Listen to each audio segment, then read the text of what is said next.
Let's cultivate our motivation.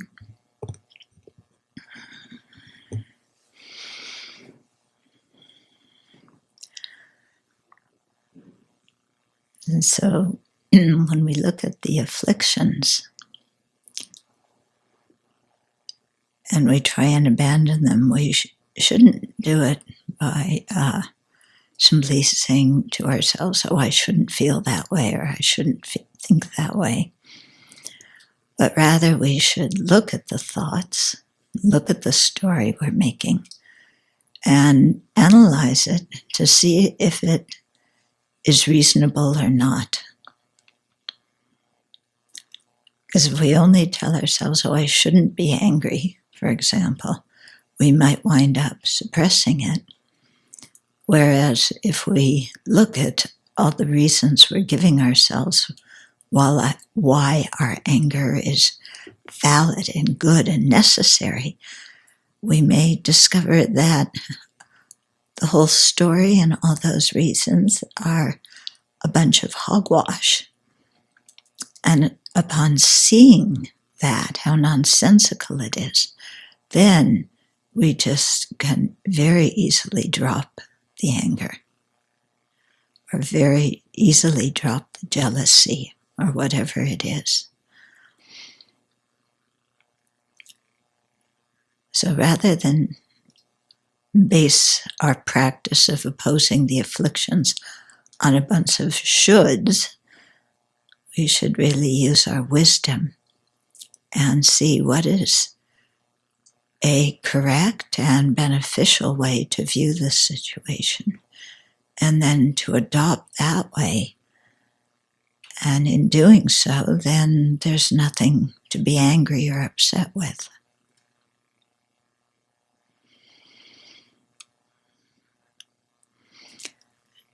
So when we're able to deal with these kind of afflictions that come on a daily basis and quiet them a bit, then that gives us much more space for meditating on compassion, where we think of sentient beings' kindness, we think of their dukkha and samsara,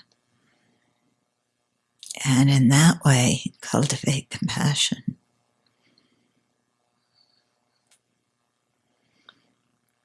If we don't do anything with our anger, it's going to be very difficult to cultivate compassion, because those two are really opposed.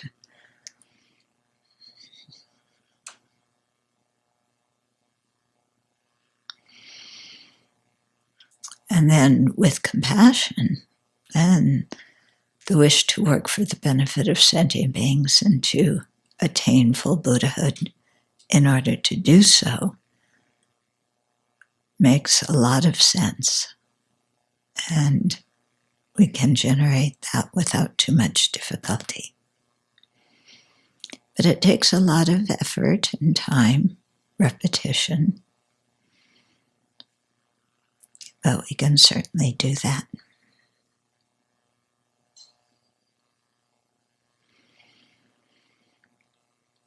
So with that kind of motivation, then let's listen to His Holiness's perspectives on many of the kinds of actions and fields of activity in society.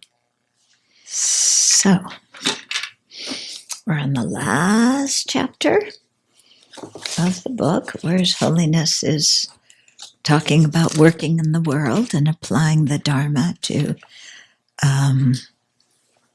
many situations that we encounter in the world, in society, when we're working together with other people. Okay, but I'll repeat what His Holiness told me, that he doesn't want to make it sound like he has instructions for how everybody in every field should do things. He's just sharing some of his ideas and perspectives. Okay, so we're on page 265, the section on science. So he says, in general, the Buddha's teachings fall into three categories: Buddhist science, which involves the Buddhist description of the external world, the physical body, and the nature of consciousness. Buddhist philosophy, which contains the Buddhist theory of reality, and Buddhist religion, the practice of the spiritual path. So he's been saying this a lot in recent years. Interdependence and causality are central concepts in Buddhist philosophy and are now applied to all fields. Scientists in particular know that changing one thing produces ramifications elsewhere, and a fruitful dialogue between modern science and Buddhist science and philosophy has begun. Buddhists speak about Buddhist science and certain concepts from Buddhist philosophy, such as subtle impermanence and interdependence. Some scientists are also interested in Buddhist assertions that ultimate reality lacks independent existence and phenomena exist by mere designation. We Buddhists do not discuss Buddhist religious practice or Buddhist concepts such as past and future lives, karmic causality, and liberation with scientists. Those topics are our business as the Buddhist followers. So His Holiness doesn't want to try and convert anybody.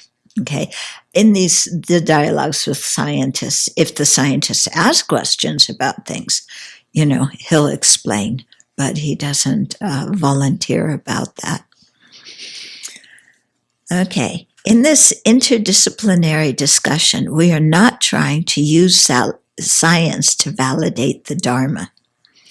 Okay, this is important, because some people can look and say, oh, Buddhism is just old religion, it's just, things people made up, but science is real, and if science comes to the same conclusions as Buddhism, then Buddhism must be right.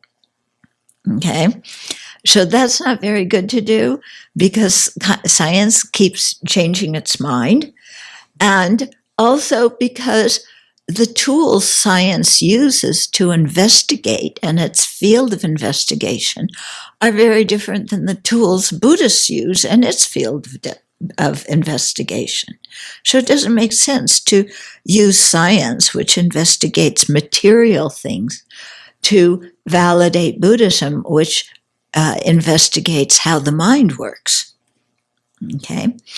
Similarly, we should not use Buddhism to validate science. Okay, it goes the other way too, that, some people, may say, oh, well, Buddhism says the same thing, so we're on the same track as scientists. Okay, somebody was telling me that during one of the meetings, Buddhist and science meetings in America, that in the audience there was a big feeling of Buddhism is going to validate science. Yeah. But then I remember one of my Tibetan friends, when he heard about, your EEGs and no, EEGs are up here, right? EKGs are down here. I get them confused.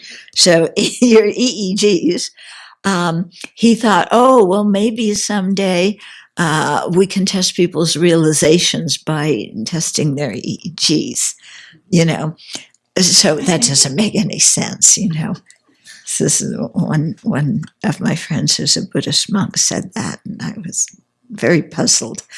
Okay, so, they're distinct fields, but they can have a very fruitful dialogue together. Okay. And what's been happening is, it started out in the late 80s with the Mind and Life Institute. And now there's so many different projects in universities where, Buddhists and scientists are talking.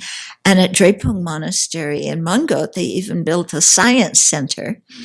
And as we know, one of our friends has been going there and teaching physics to the monks and the nuns as well. Okay. And so they're educating some of the Tibetans to become scientists in the monasteries and nunneries, which is kind of interesting. Okay. In this, so Buddhists have a long history of realized spiritual practitioners who have validated the efficacy of the path through their personal experience. So we don't need scientists to tell us what we're doing is going to work. Okay, Buddhism has survived nearly 2,600 years without the support or approval of science. We will continue.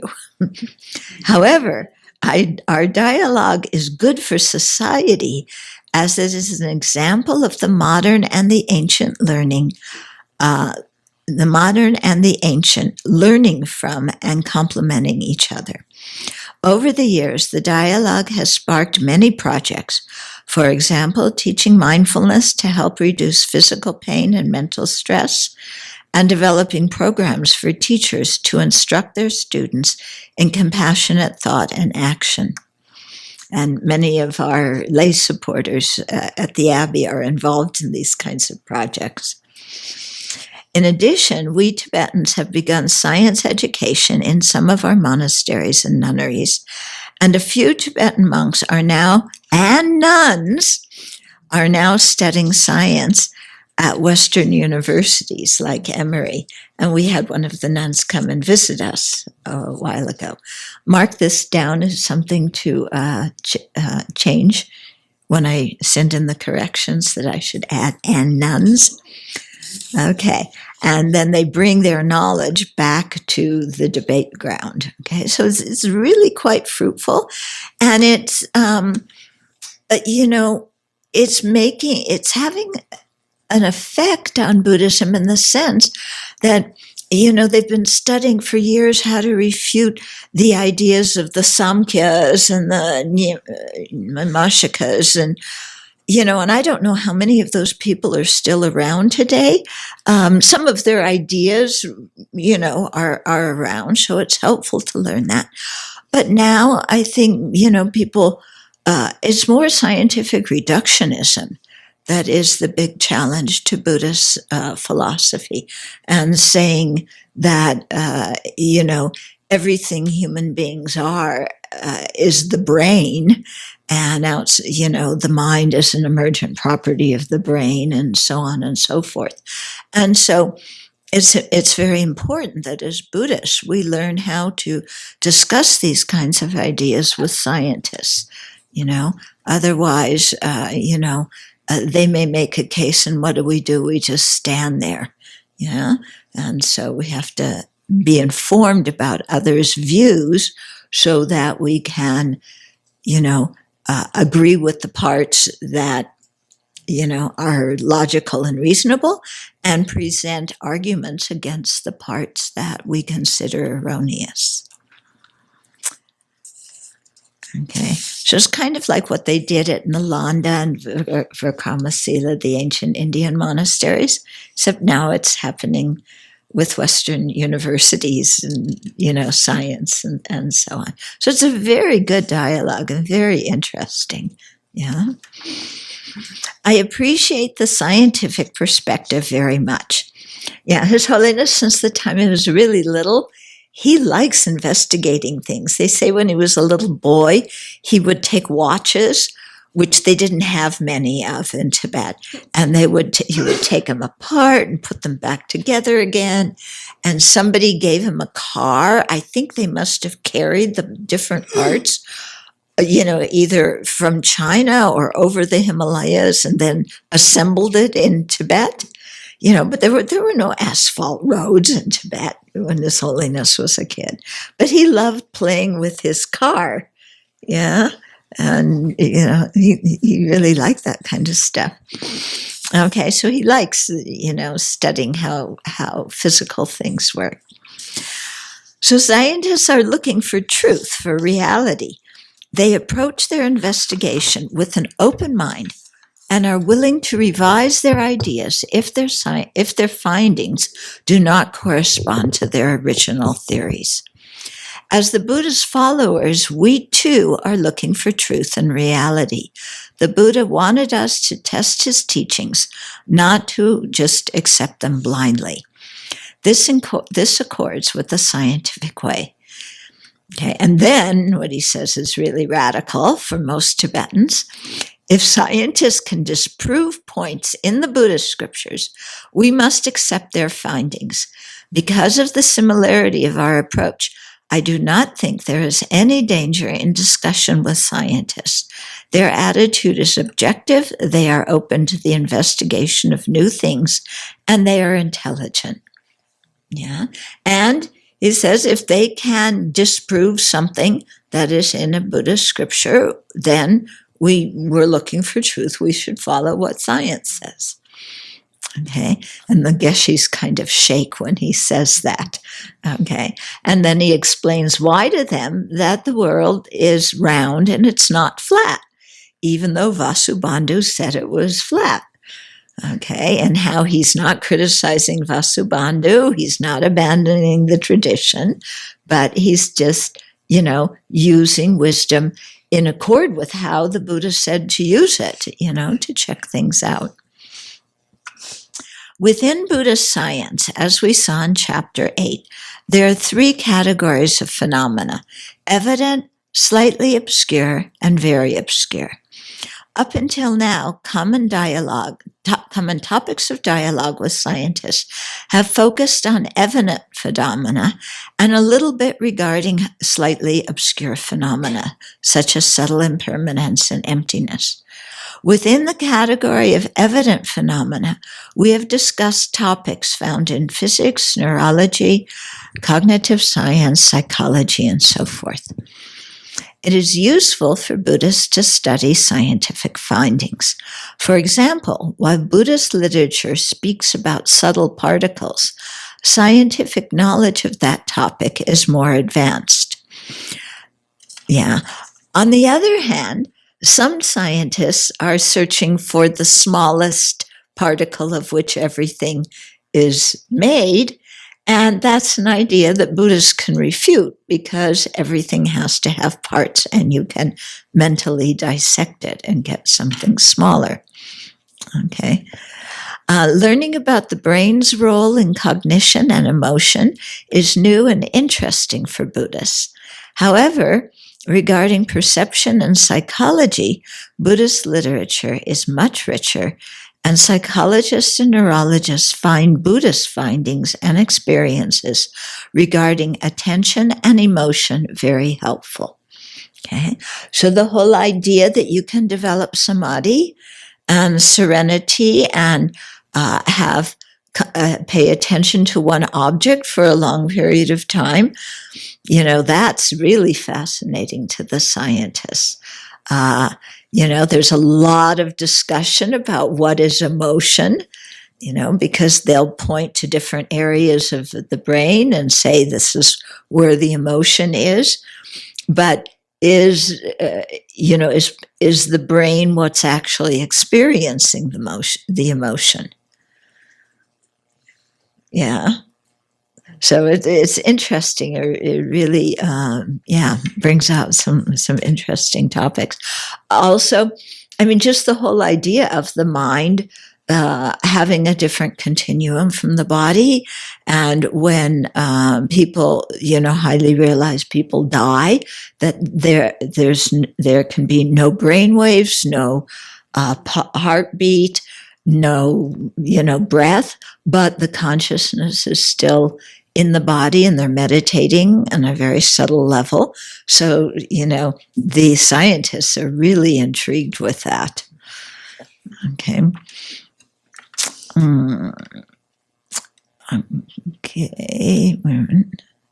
Both Buddha, Dharma, and science can benefit humanity, and both also have limitations. Science helps us understand the physical basis upon which the mind depends while we are alive. However, because scientific research requires physical measurements of external phenomena, it lacks the tools to investigate things beyond the scope of our physical senses. Although science has contributed greatly to human knowledge about some topics, it lacks the tools necessary to fully understand every aspect of human beings. Yeah, so it can tell you what neurons go off, when people experience a certain thing, but it can't tell you who or what is experiencing the motivation, that particular thought or feeling or cognition. Scientists can benefit from learning the vast knowledge Buddhism possesses about the mind. For example, distinguishing sensory and mental consciousnesses. As we've seen when we talked about that a couple of weeks ago, how difficult it is for us to distinguish sensory and mental consciousnesses and differentiate between direct perceivers and conceptual consciousnesses in our own experience. We can get the idea and say the words, but to find all those things in our own experience is not as easy as it would seem. Okay. So, for example, distinguishing sensory and mental consciousnesses and differentiating between minds that directly perceive their object and conceptual consciousnesses that know their objects via conceptual appearance. Buddhism, so science doesn't talk anything about that. Buddhism also describes various levels of consciousness and how they function, as well as the power the mind gains through developing single-pointed concentration. Buddhist psychology describes mental states conducive to human happiness and those that are unrealistic and bring suffering. I was at one of the Mind and Life conferences early on where they were discussing the whole idea of emotions. And there isn't a clear Tibetan word for emotions. Something that we take so for granted that everybody knows what emotions are. They don't have one word that means emotions. Okay. And so when they were asking the Buddhists about, well, how do you differentiate different states? What the Buddhists pulled out was what was in the whole thing of mind and mental factors, especially the 51 mental factors. And the scientists were going, but not all of these mental factors are emotions. Yeah, things like attention, intention, contact, these aren't emotions. Some of them are views. Yeah, how you view an object or your ideas about it. And they were very puzzled about the Buddhist list and how it came to be. And so the Buddhists explained, well, this is a list for people who are interested in attaining liberation. And it talks about the mental factors to be abandoned because they create non-virtue when we act on them, and the mental factors to be cultivated because, we create virtue when we act on those. So it was a totally different way of looking at things for the scientists. Yeah. And especially including views and attitudes among the mental factors. And then when the scientists talked about their list of mental factors, they had a lot of things that weren't in the Buddhist list, like friendliness. Yeah, in other words, you can consider friendliness as an emotion. It was in the list that the scientists had. Yeah, so it's interesting when we look at different ways to view emotions and what constitutes an emotion. I believe that in this century, many new ideas and findings will come, enlarging science's field of investigation. Continuing dialogue between Buddhists and scientists is important, so both can expand their knowledge, methodologies, and ways of thinking. Dialogues with scientists have been fruitful, and some of the perspectives I have gained from them are included in this book. which we saw at the beginning. Yeah. I encourage more Buddhist monasteries to introduce science into their curriculum. Studying scientific findings and dialoguing with scientists help us to cultivate faith based on analysis and investigation. In addition, for Buddhism to be taken seriously in the West and among the young Tibetans in India with a modern education, Buddhist practitioners and teachers must be conversant with scientific assumptions. Okay, so I think this is one of the reasons why His Holiness has been doing so many dialogues with science in recent years. Years ago when he came to the West, he would teach courses for Buddhists. He's not coming to the West so much now because he's older.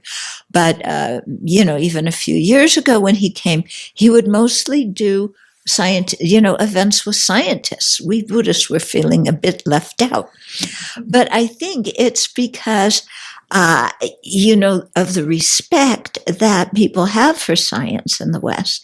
And by showing that the Buddhism is open to this dialogue, that science values the Buddhist perspective, and Buddhists value the scientific perspective, that showing that to people in the West helps them believe in the credibility of the Buddha's teachings and to take the teachings more seriously.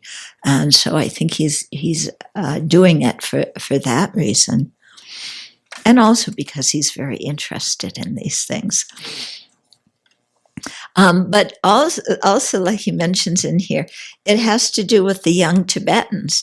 Some years ago, I gave a talk to a group of young Tibetans in Bangalore, and the questions they were asking were just like what young Western students of the same age were asking.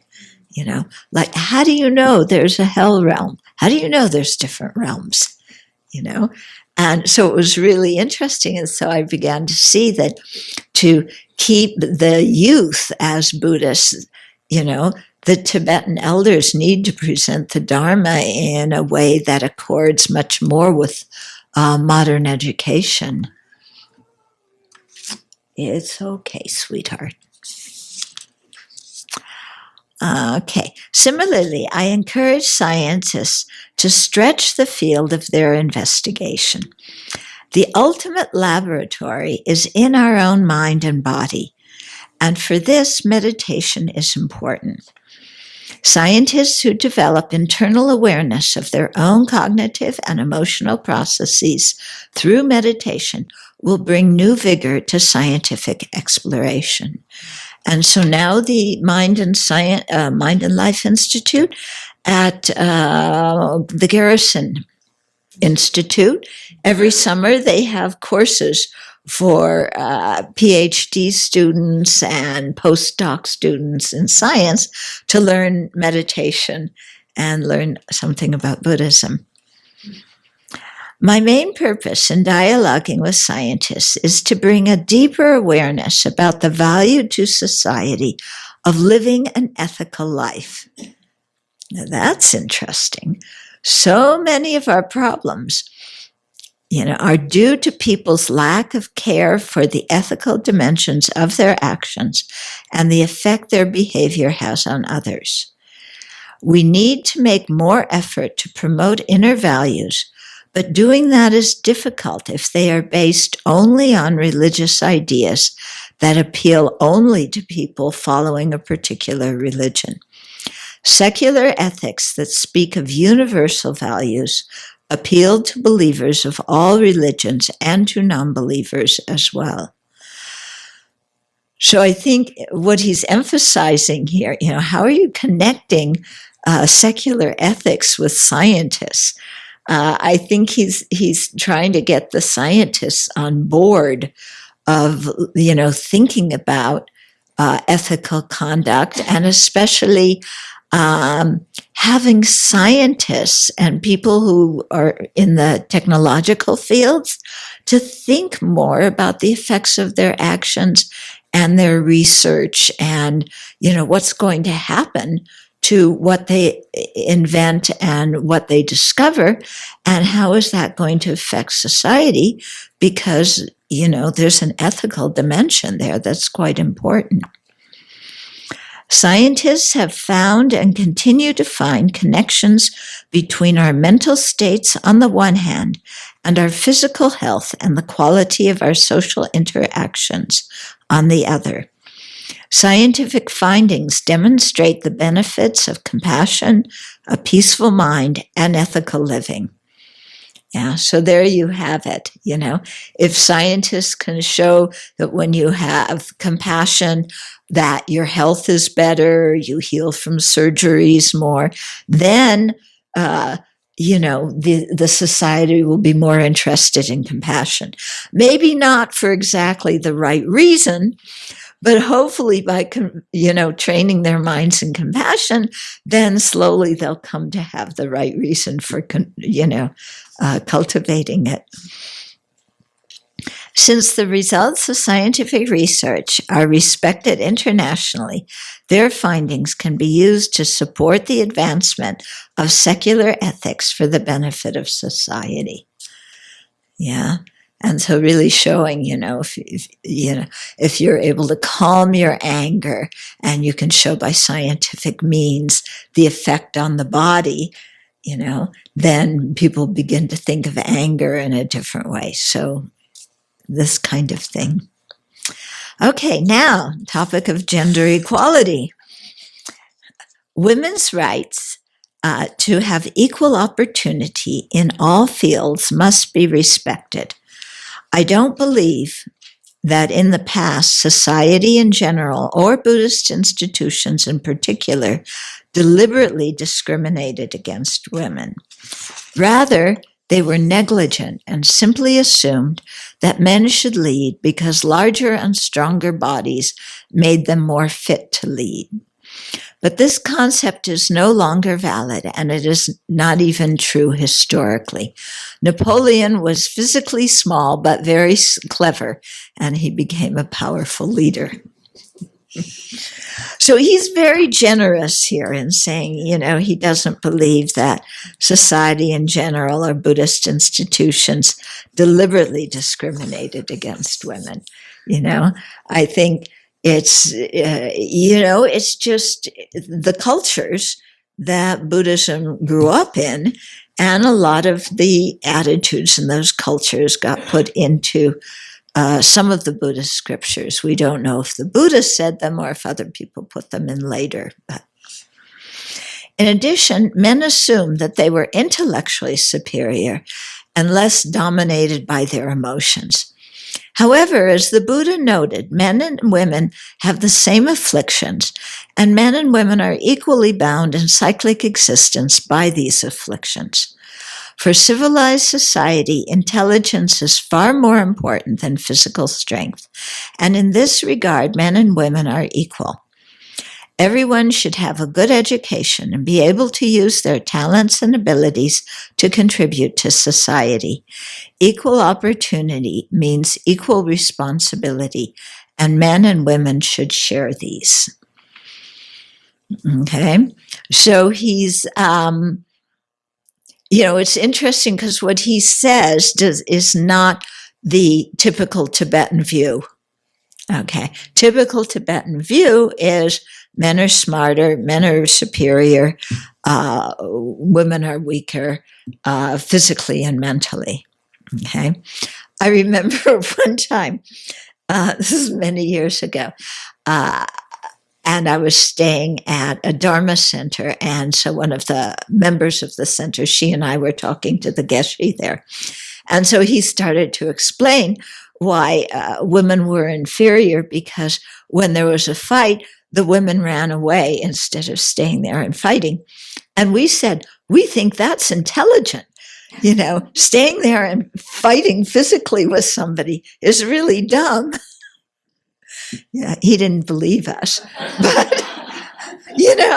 but I think it's really true. Yeah. So... People tend to identify strongly according to their gender. But as Aryadeva points out, there is no inherently existent inner self that is male, female, or other. Oh my goodness, if you say this in society today, they're all going to jump on you and tell you that you don't see their identity, you're ignoring them, you're not respecting them.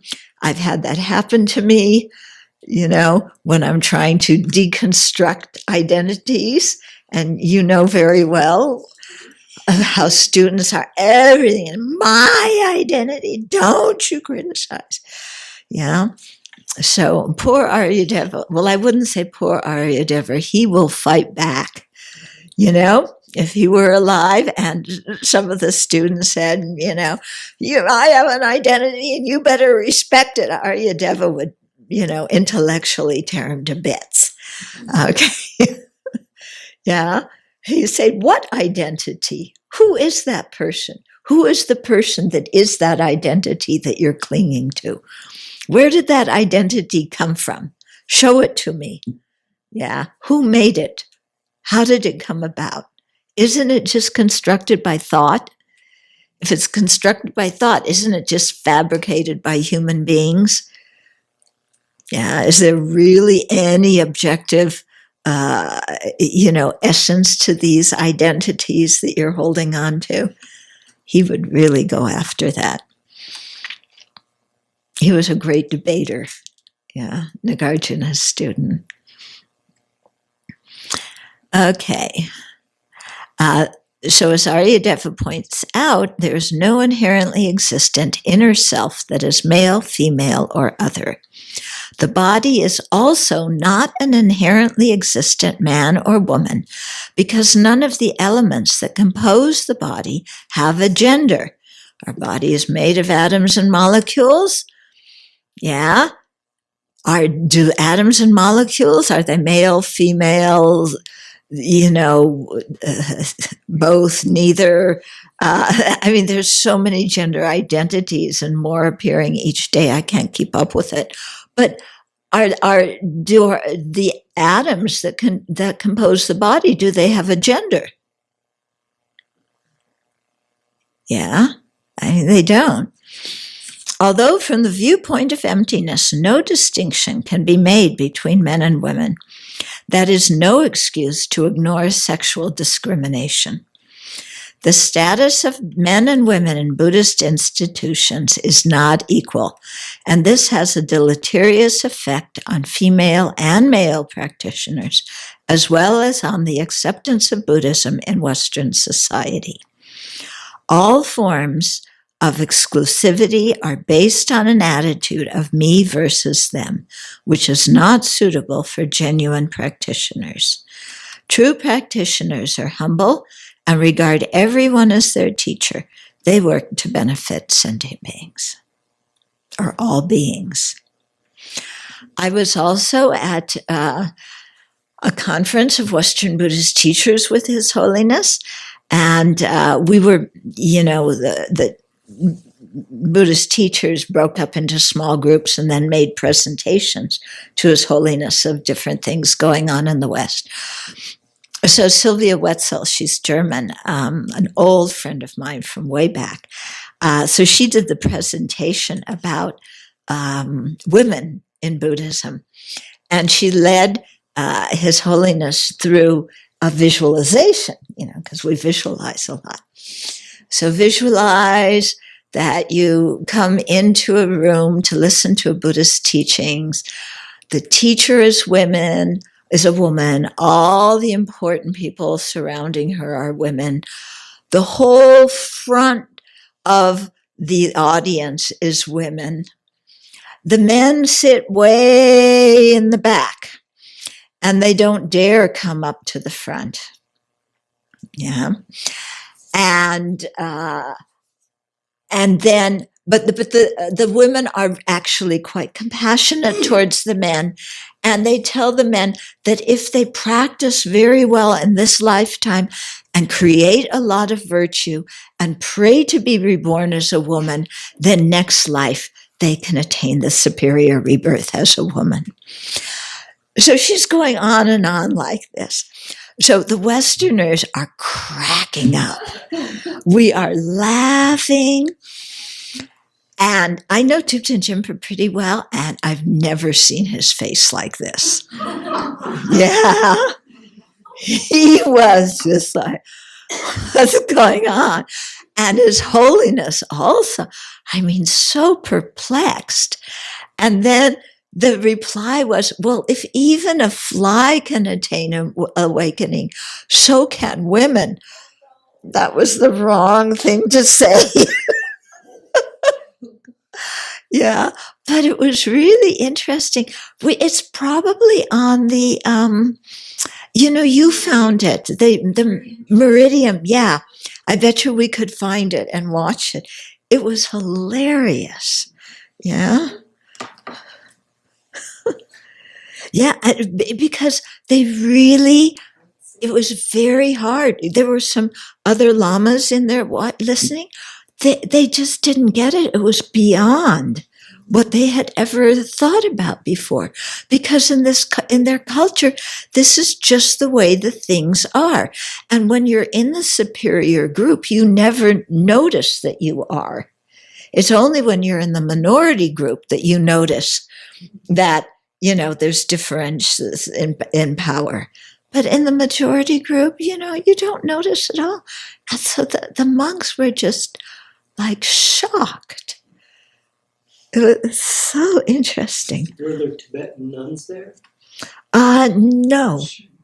Why would there be Tibetan nuns? They would have got it. Yeah. Well, first of all, I mean, they at the early things, they never invited the nuns. Never, ever, ever. Okay. I was one of the few nuns there. It was mostly lay. I mean, if there were Western monks, but the other women were mostly lay people. Yeah, it's like, why would they invite the nuns? They don't count. And this is what is so, I have to say this because the two of you are here. When I go to Taiwan, and I hear in Vietnam too, there's many more nuns than monks, that the feeling is totally different.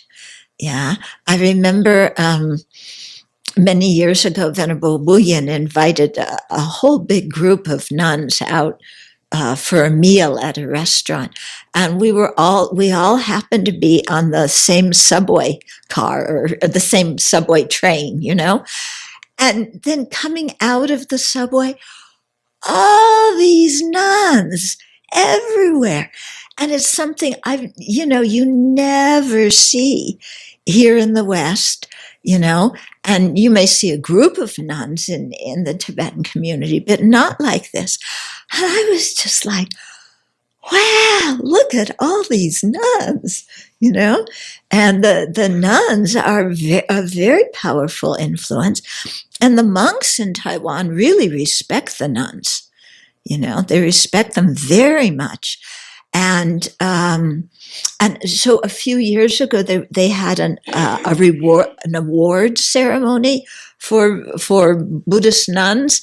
And so Venerable Ananda Bodhi, she's a Theravada nun, and I were among the people who were invited to go. And they had a big award ceremony. There were like 10,000 people, 15,000 people there, in a huge stadium. And when the nuns walked in, the lay people were standing there clapping. Ananda Bodhi and I were like, what's going on here? Because both in the Tibetan tradition and the Theravada tradition, it's like,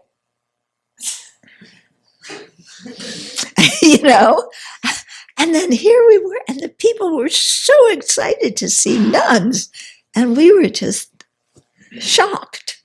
Yeah, it was really something.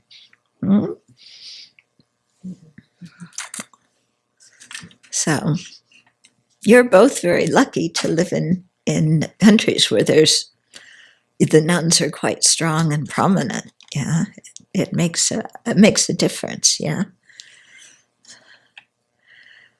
Okay. Women must develop self-confidence and take every opportunity to make themselves equal in all fields.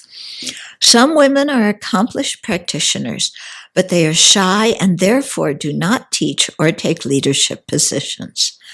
Especially those practicing the Bodhisattva path should develop great self-confidence, inner strength, and courage. They must take the initiative, studying and developing their qualities, and not get discouraged by the defeatist resignation that society is simply sexist. Okay. If they encounter prejudice from social and religious institutions, they should speak up, and we must work together to tackle these problems. So His Holiness is just, he's beyond the beyond in terms of having this kind of mentality in the Tibetan community. In the past, there has been a shortage of well-known female role models in Buddhism. This is due in part to lack of knowledge about great female practitioners of the past. More books and articles that focus on past and present female practitioners are needed. In India, the Buddha's stepmother was an extraordinary nun, praised by the Buddha himself.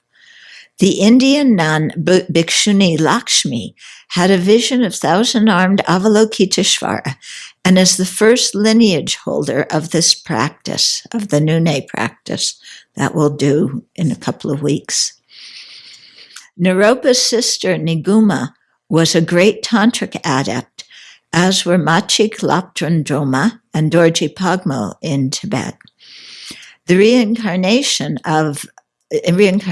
lineage of Dorji Pagmo began very early on, more or less at the same time as that of the Karmapa, and continues today.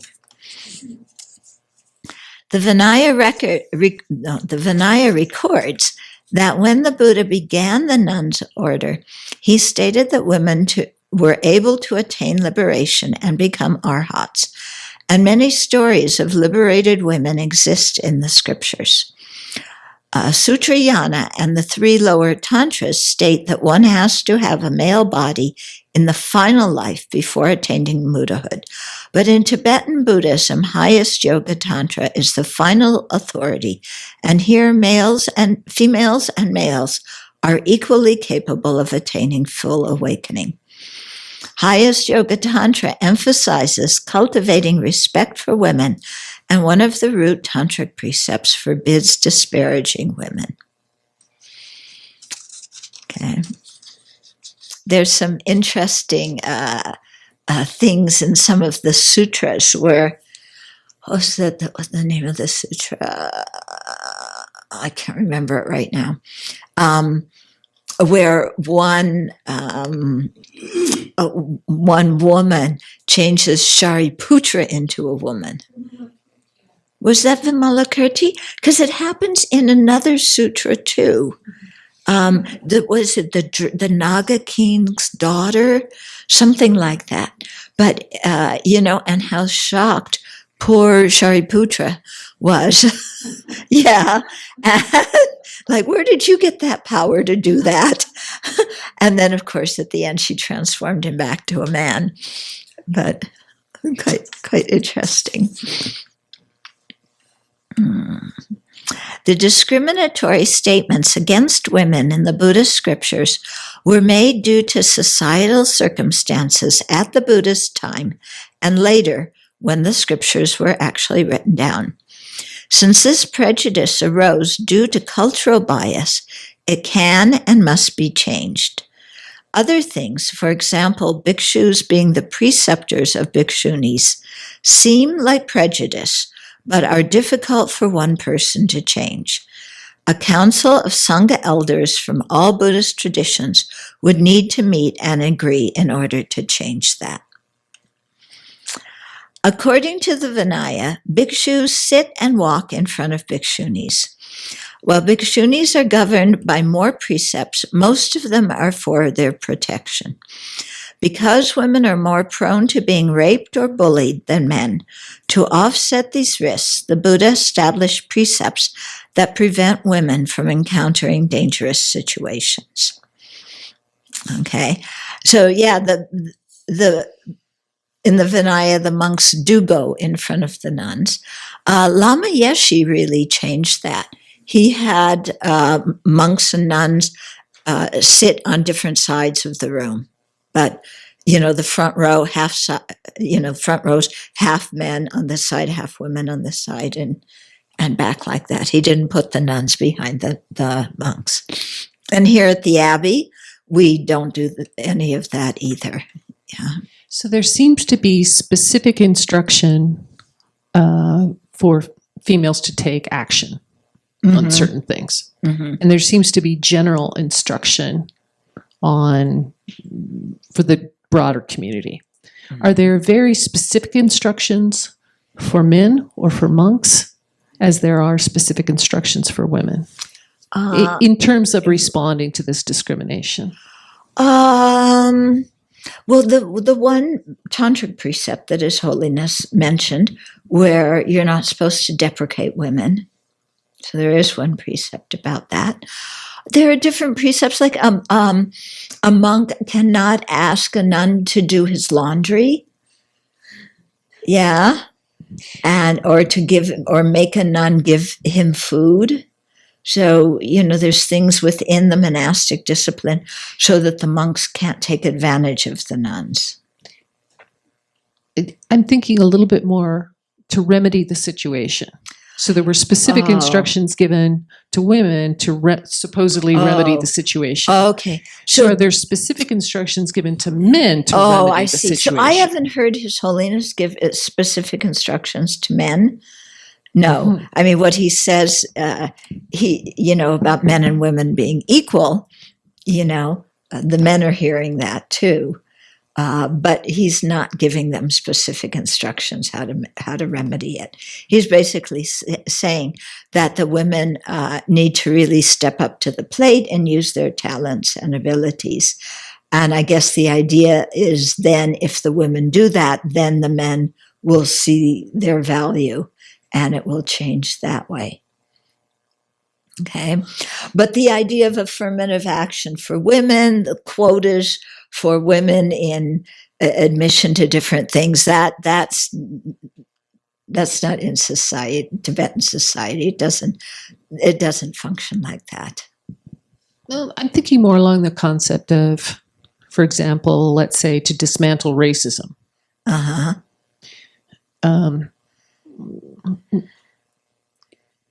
One might say that that's really a problem for white folks to take on primarily. Right. Because we built the system. Yeah. We can't keep asking people of color to continue to do that work. It's our work. Yeah. So I'm applying the same thinking to this situation. No, there's nothing, none of that. Thank you. And that kind of view just came into our society just recently in the last couple of years. Very true. Very true. Yeah. But no, Tibetan society is, no. Yeah. The main thing there is what in Tibetan society, one Lama explained to me, reform means going back to, in the past, to what they did. Yeah. So we think reform means doing something new that hasn't been done before. They think reform is things have gotten too loose and you need to reform it and go back to the way it was, because that's closer to the way the system was set up or what the Buddha said or whatever. Very different kind of culture than we have. Yeah, very different. And, I've discovered that if you try and talk to Tibetan men about the issue of women, I mean, I can talk about it with maybe 2 or 3 of my male Tibetan friends. But aside from that, forget it. I don't even try. Yeah. It's, yeah.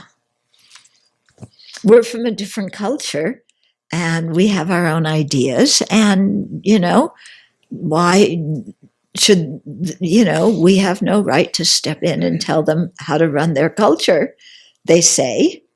And there's a certain reason to that. And so that's why I've chosen to function more in the Western situation where, you know, I think I can be more effective, you know, and at the same time encourage the Tibetan nuns and do what I can to help them. But also their way of thinking is they really accept the system in many ways because they've been taught that since they were this big. And yeah, and whenever they try and change, their teachers, you know. So, however, in terms of rights, both men and women are equal. Just as a man has the right and opportunity to become a monk, so a woman has the right and opportunity to become a nun. The Bhikshuni Sangha of fully ordained nuns is responsible for the screening and training of women who are candidates for novice and full ordination. They are responsible for running their own communities and teaching other nuns. Bhikshunis are ordained by a process involving both the Bhikshuni and the Bhikshu Sanghas, and the monks must teach the Dharma to the nuns when requested. Okay, now you have the but. Okay, since the full ordination lineage for women did not spread to Tibet, yeah, the women do, you know, you always have a male abbot for a nunnery. Yeah, you may have a head nun, and the nun is run a lot, the office and other things, but there's always a male abbot who's the teacher and makes the final decisions. Also, I noticed in Mungot, the nunnery there, they have to report things to the Tibetan government, who, you know, looks over them and makes rules for them and so on. It's quite difficult because they don't have the full ordination. And that makes a difference, even though the monks tell them it doesn't make a difference because they still have the Bodhisattva and Tantric precepts.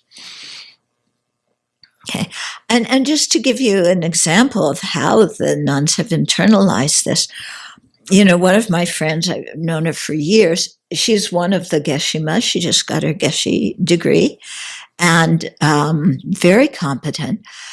And when we were at a teaching a few years back, the Westerners, we were sitting inside, we often get to. The Tibetan nuns were out somewhere in the back. There was some room where we were sitting, and I said to my friend, come sit with us. And she said, oh no, we can't sit inside the temple. I said, why not? We're sitting inside there and there's space around us. Oh no, only the monks do that. We can't go sit inside the temple. Yeah, they refused when we offered them the seats. Okay, so yeah, there it is. Okay, since the full ordination lineage for women did not spread to Tibet, it is my hope that it will be established and the Bhikshuni ordination given in the Tibetan community. And His Holiness really wants that, and he doesn't talk about it hardly at all anymore because there was so much resistance. Okay, and the resistance was mostly on the part of the Gelupas. The Nyingmas and Kargyus are much more favorable towards that. It is also my hope that more nuns will become teachers in their own right and abbesses in the nunneries. This has happened to some extent in Tibetan Buddhist monasteries in the West, and certainly is the case in the Chinese Buddhist community. A story in the Pali Canon tells of Bhikkhuni Soma, who was meditating one day in the forest. Mara, the embodiment of evil, appears, and with the intention of making her lose her meditative concentration, says, that state so hard to achieve that is to be attained by the seers cannot be attained by a woman with her two-fingered wisdom. Okay, so Bhikkhuni Soma immediately recognized that it was Mara who was trying to make her afraid and lose her self-confidence and fall away from her concentration. So she immediately identified this as Mara. Many women hear this and they say, oh, that's true. That's true. You know, I have two-fingered wisdom. I can't attain this.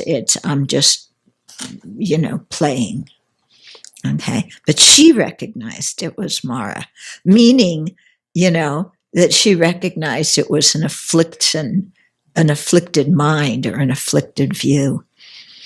And she firmly replied, what does womanhood matter at all when the mind is concentrated well, when knowledge flows on steadily as one sees correctly into the Dhamma?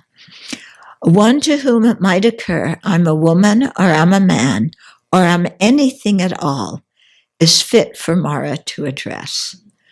So there's no objective entity to men or women, and anybody who thinks there is can go study with Mara. In this instance, knowledge refers to the knowledge of the Four Truths in the continuum of an arhat. As an arhat, Bhikkhuni Soma had eradicated all defilements preventing liberation.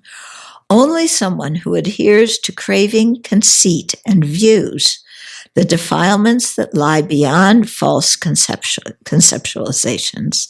No, the defilements that lie behind false conceptualizations, is a receptive audience for Mara's rantings. Those with knowledge and vision do not grasp onto a self or fabricate identities and will not fall prey to Mara. They continue their practice and virtuous activities undaunted.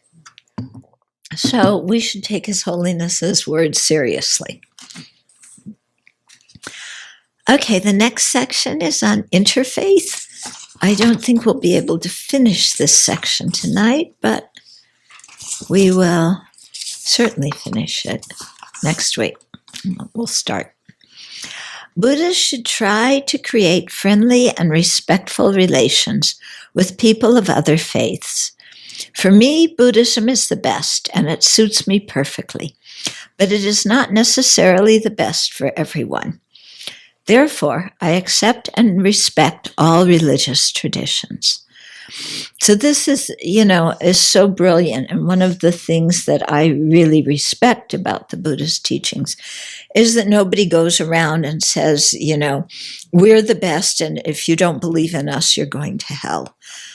Okay? Rather, we see that people have different dispositions, different interests, and so it's good that there's a variety of different religions because they basically emphasize the same human values and principles. And so if people find a theology, which kind of it lies behind the values and principles, which is where most religions differ, not in the ethical dimension, but in the theology. So if people find a theology that makes sense to them, that encourages them to practice good ethical conduct, then as Buddhists we say, fantastic, wonderful, that really benefits them, okay? Jains, Buddhists, and one branch of Hindu Samkhyas do not believe in a creator God, while Jews, Christians, and Muslims do. If we look only at this, we see a big difference among religions. However, the purpose of the religious theories of no God and of God is the same, to make better human beings. Human minds are so varied and different that one philosophy cannot suit them all. Many philosophies are needed to suit the many kinds of mentality. Okay, so as long as a philosophy or a theology encourages good values and good ethical conduct, that's wonderful. It makes better human beings. How can we criticize? Okay. And if we get attached to our religion, I see this sometimes when I go to Singapore, because there's a very strong Christian community and they really actively proselytize, that sometimes there's this feeling of like football teams. My religion, rah, rah, we're the best, rah, rah. You people are heathens. You people are backwards. Our religion is best. And it creates such a bad feeling, And then both in Singapore and in this country, sometimes I meet, families that are Jewish or Buddhist or Hindu or whatever, and they have been told by some Christians that they're going to hell. My sister-in-law, after her father died, he was a really nice man. They had some neighbors who were Christian, and one of the neighbors said, we feel really sad because, your father is going to go to hell because he didn't believe in Jesus. Said that to her when she was grieving his death. So that kind of attitude, whether you find it in Christians, Jews, Muslims, Buddhists, Hindus, whoever you find it in, that is the opposite of what is meant by compassion. Yeah. So we should never act or say things like that to other people or have that attitude that somehow we're superior. As His Holiness said, in the beginning, he said, for me, Buddhism is the best and it suits me perfectly, but it is not necessarily the best for everyone. Okay, so we should respect that for other people, other things are best. Yeah, and the example is often given at a smorgasbord where some people, will eat rice and some people prefer noodles and some people want gluten-free food and other people will eat gluten and, some people like cabbage and other people don't and some people like, I don't know what, but other people don't. And, so the whole point is that people take what nourishes them and preserves their life. Yeah, everybody doesn't have to eat the same food. So similarly, regarding religions, if we, everybody should find something that makes sense to them, that they can practice.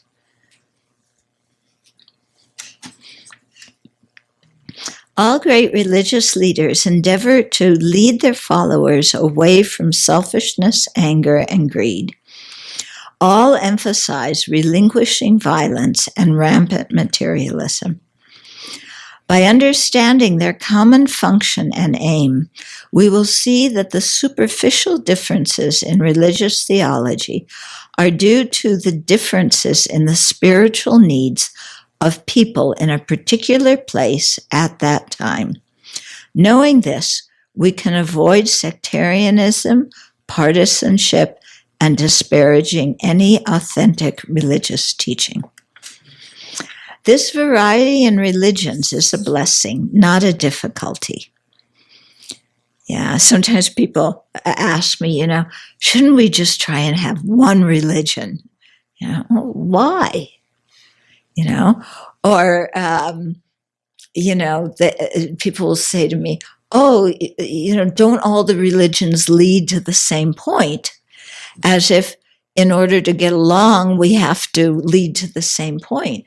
And I always say, I haven't gotten to the end point of my own religion, let alone anybody else's. So I can't tell you if they all lead to the same point. But I don't think they need to in order for us to get along. By understanding the common function and aim of all these religions, we will see that the superficial differences in religious theology are due to differences in the spiritual needs of people in a particular place at that time. Knowing this, we can avoid sectarianism, partisanship, and disparaging any authentic religious teaching. This variety in religions is a blessing, not a difficulty. This, just as there is a tremendous variety of food, giving each person the opportunity to eat what suits their taste and constitution, the great variety in religion enables each person to choose the belief system most suitable for them. Trying to make everyone accept the same religion is impossible and would not be beneficial. Some people find it more comfortable to believe in a creator. Being a God-fearing person, they are disciplined and careful in their actions. This approach benefits these people. Other people may be more conscientious regarding their motivations and behavior when they believe that the responsibility lies within themselves. Both of these approaches share the same purpose in encouraging people to live ethically and to be kind to each other. My Christian and Muslim friends weep with faith when they pray to God, and their lives are devoted to service to others. I appreciate Christian brothers and sisters who make great effort to educate others. And he often tells Buddhist monastics that they should do more social service like the Christian monks and nuns do. Hindus also work in education and healthcare. Their selfless effort to help others is due to devotion to God. People of other religions who practice sincerely create good karma and will have good future lives. In other words, to have a good rebirth, you don't need to be a Buddhist. Virtuous actions alone will not lead to nirvana, however, because that depends on realizing selflessness. But people from other religions can definitely have good rebirths. Although some individuals may misinterpret the teachings of their own religion or use religion to incite hostility, I have never encountered true religious teachings that preach hatred and violence. We should abandon all such actions in the name of religion. Many centuries ago, Buddhists suffered under Muslim invaders in India. But now the Muslims in Bodh Gaya help the Buddhist pilgrims there. Each year when I go to Bodh Gaya, they invite me and we share food. Sincere Muslim practitioners are very good human beings. It is important that we remember this and not generalize about all people of a certain faith based on the harmful actions of a few who misuse their religion to justify their destructive actions. I've not heard of the Dorji Pagmo reincarnation lineage, Venerable. Could you say a little bit about what that is? Yeah. Like His Holiness said, the Karmapa, I think, was the first one where they actually started identifying incarnations. And so Dorji Pagmo originated her lineage close to that. Dorji Pagmo is actually one of the tantric deities, an aspect of Vajrayogini. And the present Dorji Pagmo, she stayed in Tibet. She didn't flee to India. And some people were criticizing her because she was working together with the Chinese for a while. But I think that has been resolved. I don't know if she's still alive or not. Does anybody know? Somebody could probably look it up easily. Yeah. I wanted to share two things. Some time ago, remember I went to a translation seminar and I met a Vietnamese American young woman who had grown up in Chinese Buddhism. And she and her sister contacted me presumably to talk about like a college paper, but I think really they wanted to talk about patriarchy in Buddhism and how they had observed that growing up in a Buddhist community. And as now college age young women, they had so many questions about like, they were asking me if I felt oppressed or how I worked with it as a monastic. And you could see it was affecting their faith. Yeah. And that they couldn't ask those questions in their own community. So I felt it was so important that we have these conversations, and especially as women monastics. Yeah. I saw it will affect the next generations. For too. sure. Yeah. For sure. Yeah. And I think this thing, like just even having the Varsa with the Bhikshunis in Sravasti in India next year, I think that's making a statement, and it draws attention, and it shows, here's women and they're following Vinaya and doing the rituals and everything. So it's I think, really getting,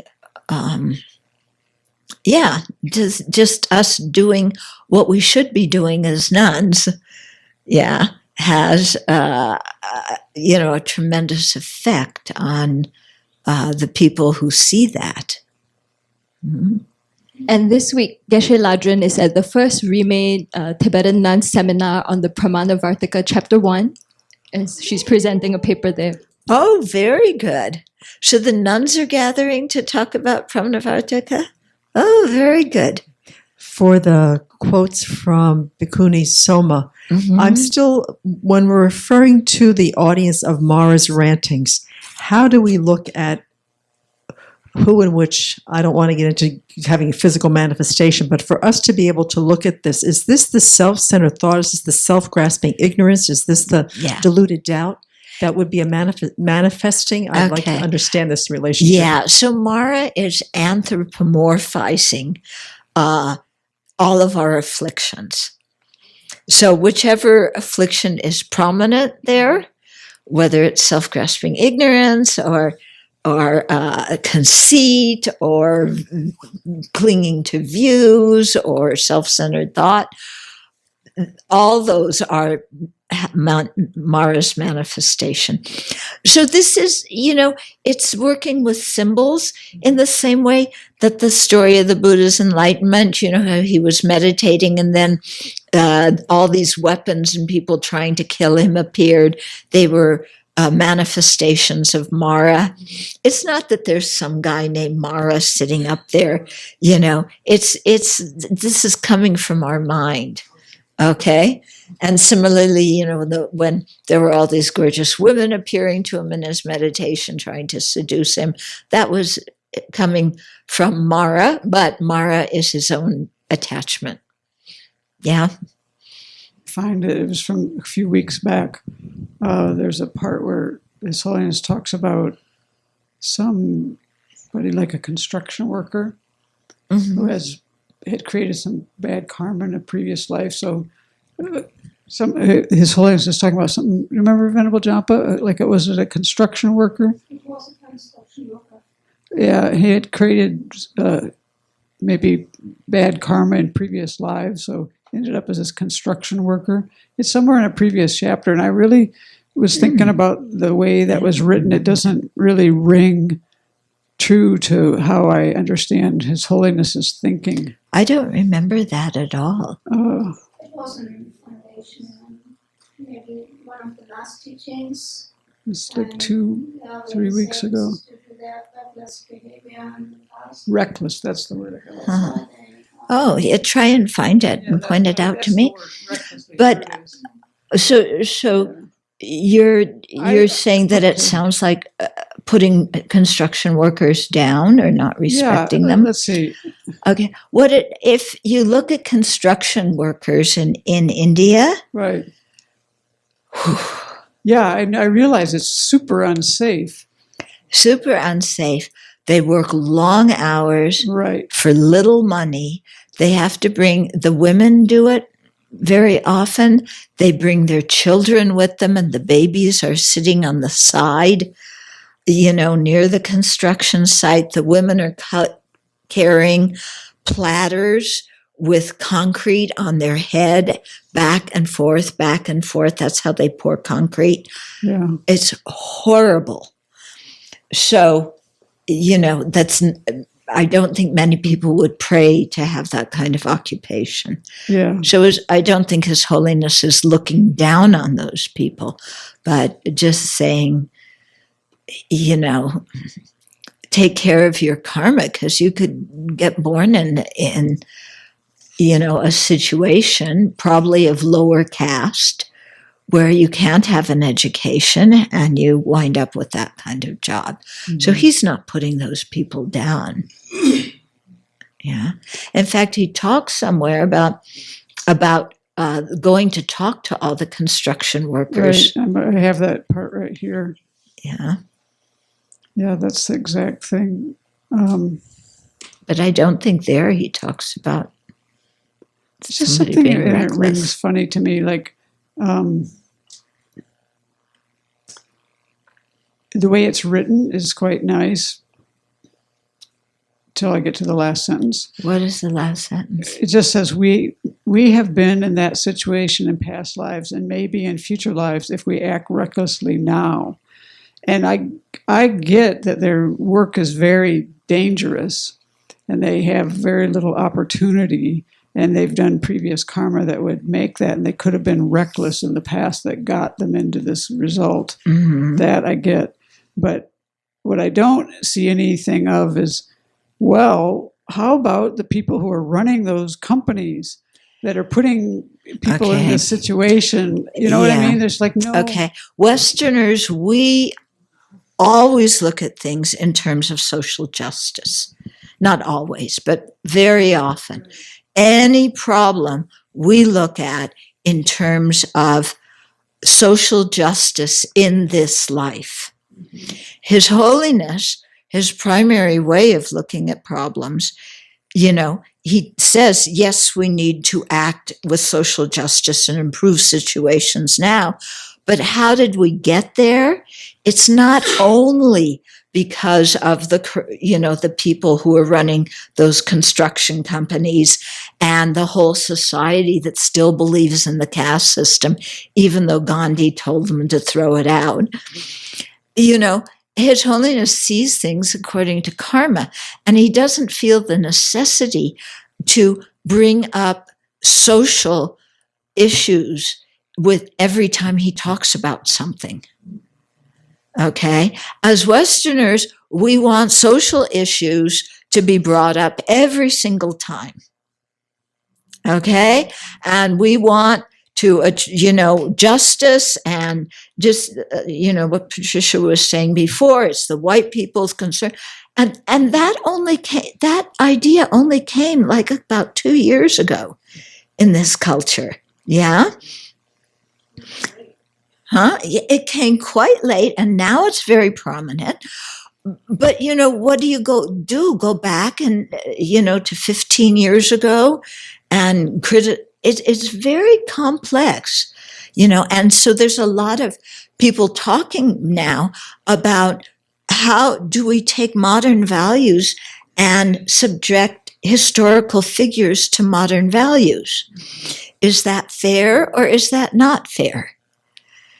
Yeah, to those historical figures, if, like they'll talk about, and so I'm not advocating one position or another.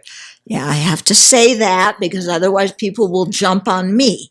Okay. But, when you talk about like the people who wrote the Declaration of Independence and so on, okay, by all men are created equal, they meant white landowners who were free men and, from a European background.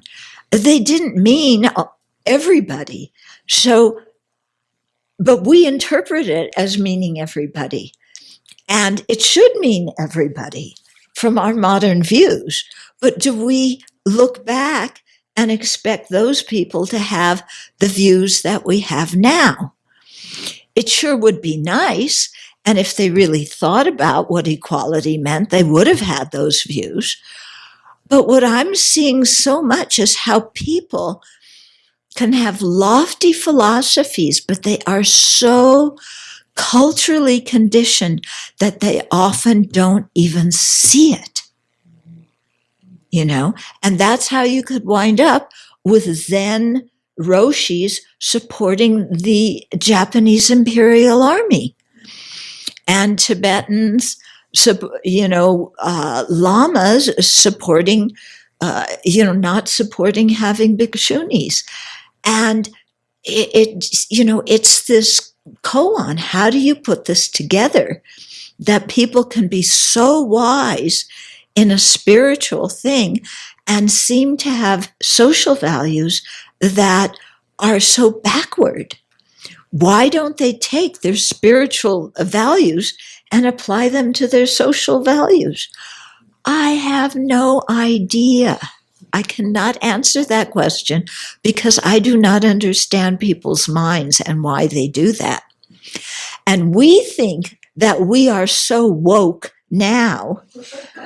And I'm sure in 10 years, people will look back and say, those people, look what they believed. They are so biased and prejudiced. Their structural society is so out of it. But we don't see it now. We don't see it. We're woke, so we see what the people in the past did wrong. Oh, bad. But we don't see what we're doing. And, who knows what the value system is going to be in 10, 15, 50, 100 years. We don't know. Yeah, it won't be the same as it is now. It'll change.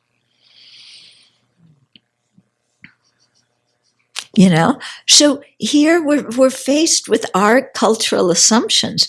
Why do we think that every time, somebody, especially somebody who's raised as a Buddhist and who believes in karma, talks about inequality, that they should also, even if it's in a chapter about karma, that they should also talk about, social structure.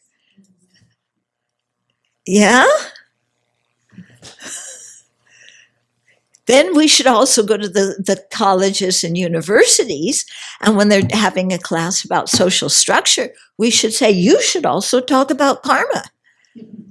You people are out of it. You're so biased and prejudiced, and you don't even realize the influence that karma has, and that the mind is the source of all these problems. And you're thinking by passing a few legislative bills, it's going to cure the whole thing, and that's totally ridiculous. You need to talk to people about creating, good karma. Yeah. And then you're going to have, some professor look at you and go, what planet did you come from? Yeah. So it's very interesting to begin to notice our cultural assumptions. Yeah. Okay. When in 1996, when we had the Life as a Western Buddhist Nun, Venerable Wu Yin was teaching the nuns. She was teaching the Vinaya, and she made a comment about women being more emotional than men, and I was. How dare you say that? It's totally wrong, because I've been with men who are sobbing and hysterical, and this thing that women are so much more emotional than men, it's hogwash. But she said it, and I respect her. Now, does that mean that I can't respect her for anything she believes in because she said something so atrocious like that? Does that mean everything she says is biased and prejudiced? And I have to go and get her woke. Yeah. Yeah. Woke means with it in terms of social values. Yeah. Raised consciousness. Yes. Yes. So, it's difficult. They asked me to talk about women in Buddhism, and I started deconstructing the whole thing of an identity, and they were furious. Yeah, so did I do something wrong? Did I give a bad Buddhist talk because I was talking about emptiness? And when they ask me who, which historical Buddhist or, which Buddhist do I emulate and want to be like? And I said, His Holiness. I didn't say Tara. I didn't say Machiglapdran. I didn't say Vajrayogini. Oh, how terrible. I'm betraying all women. It's like, give me a break. Okay? So we have to look at our biases. Yeah. We have plenty of them. Yeah. I mean, like, we believe in democracy. Democracy, we're spreading it in the world, rah, rah, democracy. We don't realize that democracy does not work in some countries.